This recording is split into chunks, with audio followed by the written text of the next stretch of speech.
Tell you about Peter Obi's 7-point agenda. 1, securing and uniting Nigeria. 2, effective legal and institutional reforms. 3, production-centered growth for food security. 4, leapfrogging Nigeria out of oil dependency to the 4th industrial revolution. 5, human capital development for effective competitiveness. 6, expanding physical infrastructure through market-driven reforms. 7, robust foreign policy that will restore Nigerians' strategic relevance in international community. In all these things, they are the things he did and he had done as the governor of Anambra State.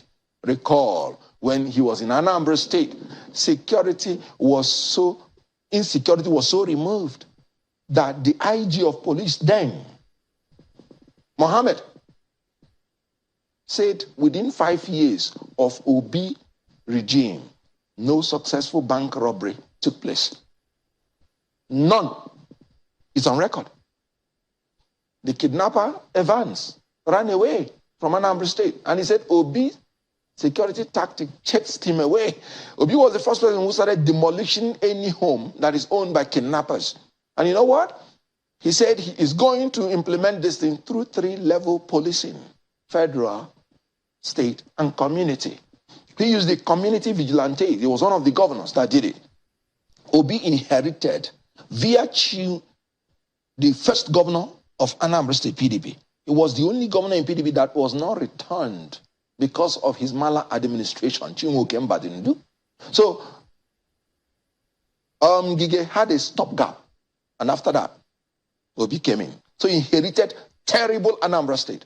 That was coming last in WAEC through human capital development.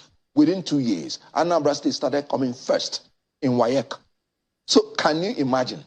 We have the APC that inherited foreign currency, and they are now coming last in the world. I said they have failed us 735% of the time.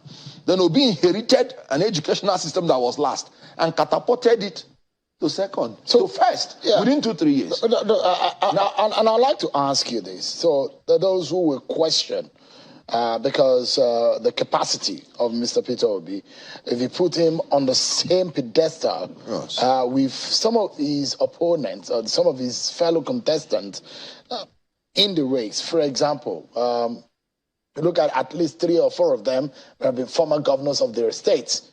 Mr Okonkwo was a former governor of Kano State. Bola Tinubu, a former governor of Lagos State.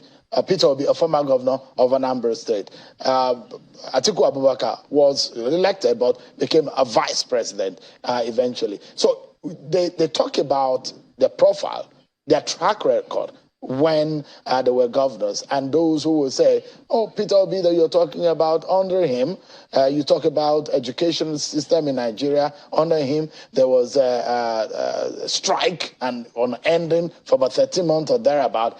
These are question marks that are being raised about the capacity of Mr. Peter Obi, and to think that those who have argued also that, look, a state, governing a state, is a different kettle of fish entirely to handling a very complex Nigeria. Very good. I am going to talk about this, just citing what other people have said. The spokesperson of APC came here and he told you, Peter Obi is better than Atiku.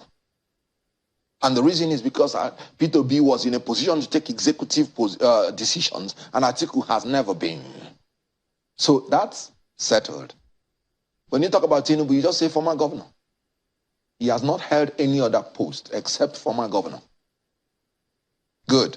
He was there for 8 years. Peter Obi was governor for 8 years. So when you talk about capacity, to be very respectful to these gentlemen, they are men of desperation. They are not men of destination. At 80 years, what can they offer? You cannot foist a disunited party on a disunited country to collapse. For those who think that Peter Obi belonged to that same political class, of, he was a former PDP.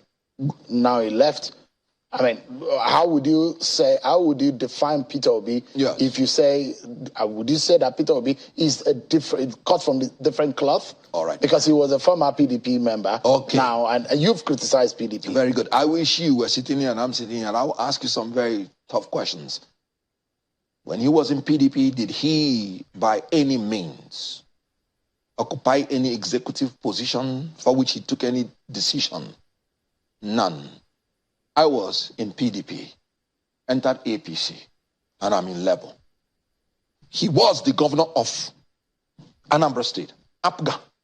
He entrenched APGA so much in Anambra State through good governance that even he himself could no longer uproot APGA. You can imagine that level of good governance. That Anambra State became sentimentally attached to APGA because of the foundation of governance that Peter Obi built.